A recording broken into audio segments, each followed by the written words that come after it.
Dari hasil pengawasan Badan Ad Hoc selama proses pemilu, Bawaslu Sulsel yang terpaksa memberhentikan sekitar 20% panitia pengawas kecamatan. Mereka tidak lagi diikutsertakan setelah adanya aduan dari masyarakat. Kabupaten Toraja Utara dari daerah dengan jumlah panwascam terbanyak yang diberhentikan. Mereka pun tak lagi bisa ikut dalam seleksi panwascam selanjutnya.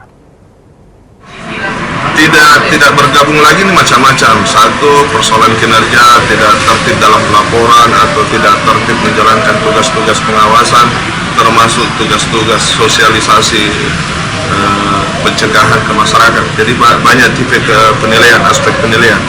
Jadi Bawaslu Sulsel dalam konteks konsultasi memberikan arahan dan penguatan kepada kabupaten kota berdasarkan penilaian-penilaian tersebut untuk segera tidak mengambil atau ikut bergabung lagi.